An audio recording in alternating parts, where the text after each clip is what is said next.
Los investigadores estaban abrumados por la brutalidad contenida en un solo caso: incendio, asesinato, fraude, suicidio y más. El singular reguero de pistas dejó atónitos a los experimentados investigadores. ¿Podría la ciencia forense desvelar el secreto?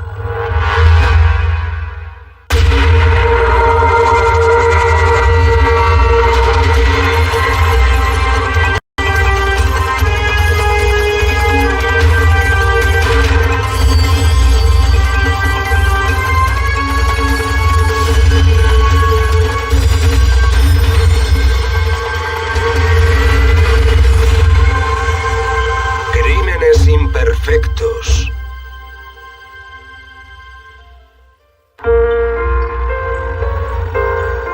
Hay un bajo índice de delincuencia en Newman Lake, Washington, una pequeña población a las afueras de Spokane a la que Bob Wood se fue a vivir después de su divorcio.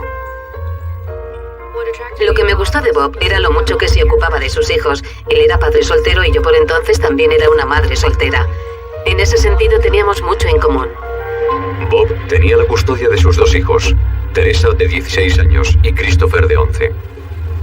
Para la familia Wood, el 9 de febrero de 1999 comenzó como cualquier otro día. Teresa se fue al colegio hacia las 8 de la mañana. Bob salió para su trabajo poco después y Christopher fue el último en abandonar la casa. Hacia las 8:30, los vecinos vieron que salía humo por las ventanas y llamaron al servicio de bomberos.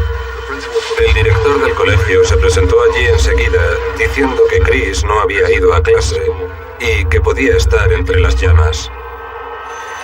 Los bomberos registraron toda la casa en un desesperado esfuerzo por encontrarle. A veces los niños se esconden al ver que han provocado un fuego y no sabíamos si había sido él, si se había escondido en algún rincón de la casa y estaba atrapado por las llamas. Yo pensé que Christopher había prendido el fuego sin querer, porque un par de semanas antes, Bob me había contado que tenía problemas con Christopher y las cerillas. A Christopher le gustaba prender fuego. Pero los bomberos no lograron encontrarle. Bob se enteró del incendio cuando iba camino del trabajo. Cuando regresó a casa, se encontró con que la parte central del edificio estaba totalmente destruida. La gran preocupación de Bob era encontrar a su hijo Christopher, que probablemente se había escondido por miedo. No tiene por qué preocuparse de la casa ni de lo que ha pasado aquí. Lo que tiene que hacer es volver. Estábamos en pleno invierno, así que todos estábamos preocupados pensando que si Christopher se había escondido en el bosque podía morir de frío. En Spokane Empezaron una de las búsquedas más intensivas de la historia de la ciudad. A unos 9 kilómetros de allí, un motorista encontró la mochila de Christopher al borde de la carretera, pero no había ningún rastro de él.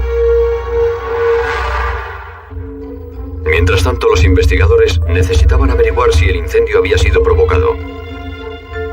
De modo que llevaron un perro amaestrado para detectar acelerantes con el fin de determinar si había material inflamable. El perro no encontró nada. Pero los investigadores descubrieron dónde se había originado el fuego: en el cuarto de estar. Había una marca en forma de V causada por el sofá que estaba contra la pared. Y se veía una línea muy clara o demarcación por toda la pared que apuntaba hacia un extremo concreto del sofá. Cuando se inicia un incendio en un sofá, los investigadores suelen sospechar que ha sido provocado. La policía y los voluntarios pasaron 2 días enteros buscando a Christopher, hasta que el conductor de un quitanieves encontró el cuerpo en un banco de nieve junto a una carretera desierta a 90 kilómetros de allí. No puedo olvidarlo. Me quedé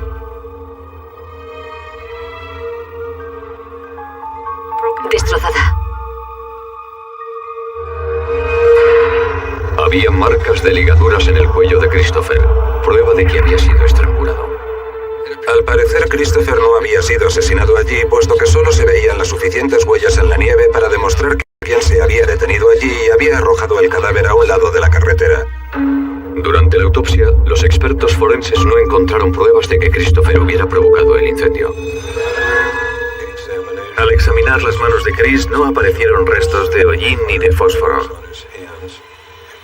No había hollín en sus pulmones, ni dióxido de carbono en su sangre.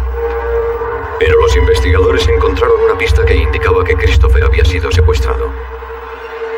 Llevaba las deportivas mal puestas. Chris tenía 11 años. No era normal que se pusiera mal las zapatillas. Pero si estás vistiendo a un cadáver de frente, le pondrías la derecha en el pie izquierdo y la izquierda en el pie derecho. Y parece ser que eso es lo que ocurrió. Ahora había 2 crímenes por resolver: incendio provocado y homicidio.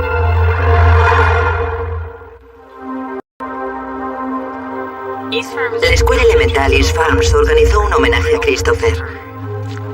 Nos invitaron a todos. Fue impresionante. Y me regalaron este libro que habían hecho ellos. Los compañeros y profesores de Christopher Wood reunieron una colección que ya supo apreciar. Algunos de sus poemas, concretamente uno, me hace llorar cada vez que lo leo. Los investigadores se propusieron encontrar a la persona o personas responsables del asesinato y el incendio. Yo creo que el sentimiento general entre los vecinos era que andaba suelto un depredador que había secuestrado a Chris Wood. Eso era lo que temían todos. Tenemos una base de datos con los nombres de todos los agresores sexuales y la revisamos entera y descubrimos que había algunos en aquella zona. Puesto que la autopsia no reveló evidencia alguna de que Christopher hubiera sufrido una agresión sexual, no parecía probable que el móvil fuera sexual. Los investigadores preguntaron a Bob Wood y a su hija Teresa sobre sus actividades en la mañana del incendio. Teresa dijo que se había ido al colegio a las 8 en punto. Y Bob dijo que salía del trabajo hacia las 8:20 y que Christopher estaba desayunando. Él no solía salir hasta las 8:30. Ninguno de los vecinos declaró haber visto a Christopher aquella mañana. Los investigadores interrogaron a Bob Wood sobre la mañana del incendio. Recordaron que tardó mucho tiempo en volver a casa cuando se enteró del incendio. Tardó casi 2 horas en llegar a casa y era una distancia de un máximo de 66 minutos. La pregunta era por qué había tardado tanto. Y había otro dato.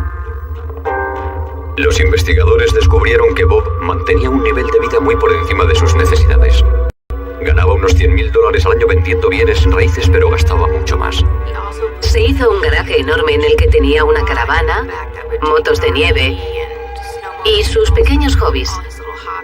Le gustaba reparar coches y todo eso también estaba al fondo del garaje. Los investigadores también descubrieron que a Bob le habían despedido de su empleo en la empresa unas semanas antes. Robert Wood había trabajado con ellos y había robado materiales por valor de $100,000. Y nos dijeron que estuviésemos alerta, que tal vez él había provocado el incendio para cobrar el seguro. Bob tenía 3 seguros de vida para su hijo Christopher por valor de $80,000. Bob le dio a su vecino un maletín que contenía documentos financieros, las pólizas del seguro de Chris y una foto del niño. Ninguno de esos objetos estaba manchado de hollín, lo cual indicaba que se habían sacado de la casa antes del incendio. Se sabía que Wood era muy meticuloso con sus papeles. Bob había llevado un carrete de fotos para revelar. Creo que fue al día siguiente del incendio, y resultó que había fotos del interior de su casa antes del incendio, y también algunas tomadas desde el mismo ángulo después del incendio. Una coincidencia asombrosa. Fue una verdadera estupidez hacer fotos de su casa antes y después del incendio con el mismo carrete. Los investigadores registraron el garaje de Wood en busca de pruebas. En el parachoques del deportivo de Bob encontraron lo que parecían ser vómitos. También había manchas similares en la parte trasera de la camioneta que Bob iba conduciendo el día del incendio. Por desgracia, los científicos no pueden obtener un perfil de ADN de restos de vómitos. Yo sabía que los fluidos del estómago destruyen el ADN, o al menos lo sospechaba. Hice un par de llamadas telefónicas y así me lo confirmaron. Sin embargo, acabé llamando a medio país intentando ver si alguien podía decirme algo sobre el valor del vómito como prueba. Los investigadores esperaban que este material biológico les diera alguna pista.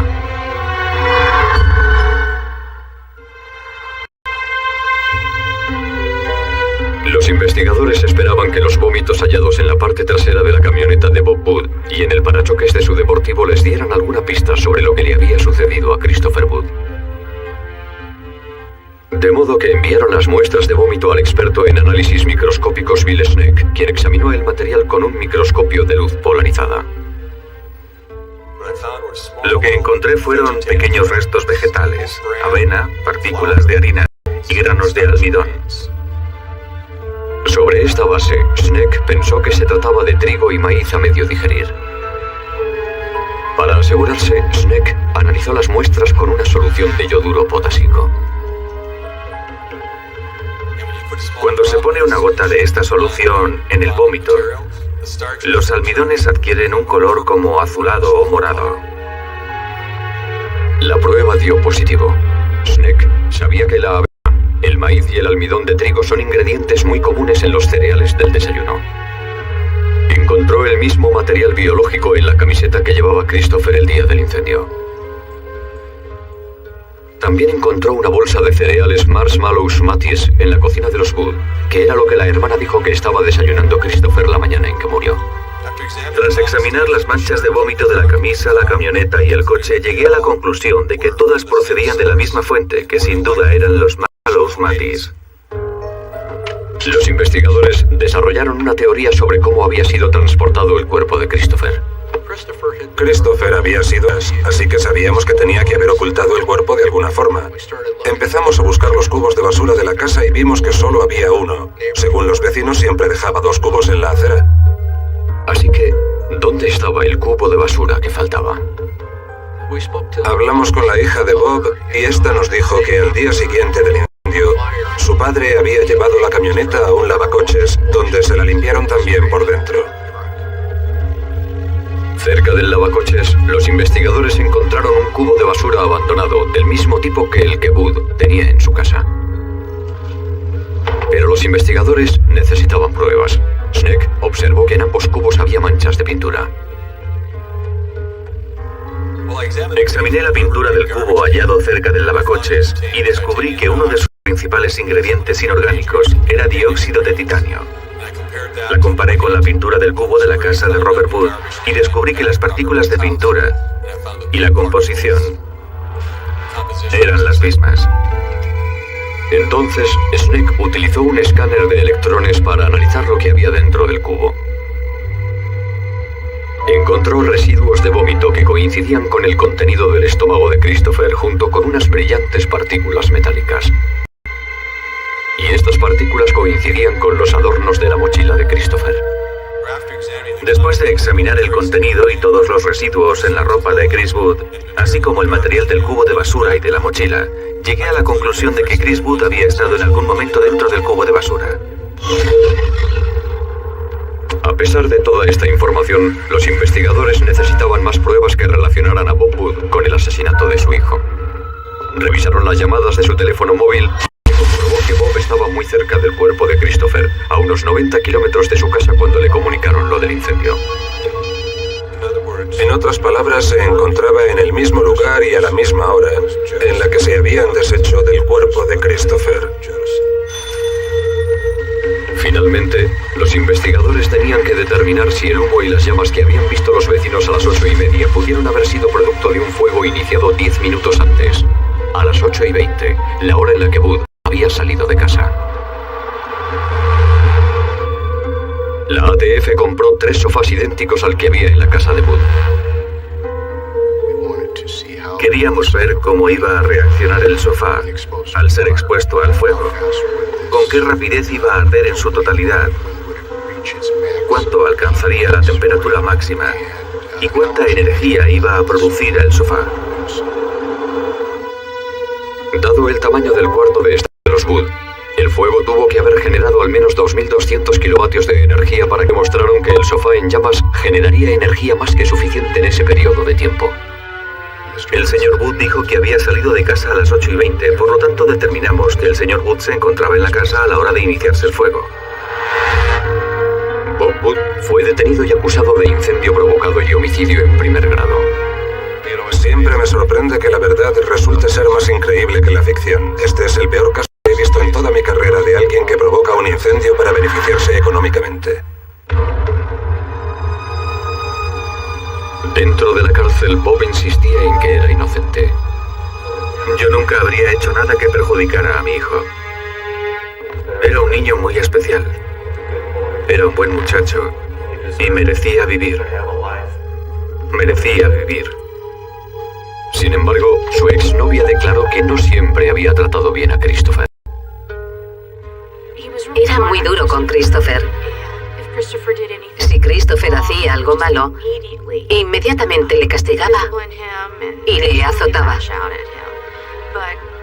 En cambio, Teresa era su niñita. En mi opinión, hacía muchas diferencias en su trato con ellos. Los excesivos gastos de Bud le llevaron a endeudarse. Encima le despidieron del trabajo por haberse apropiado de casi $100,000. Los fiscales mantenían que Bob mató a Christopher por los $80,000 del seguro.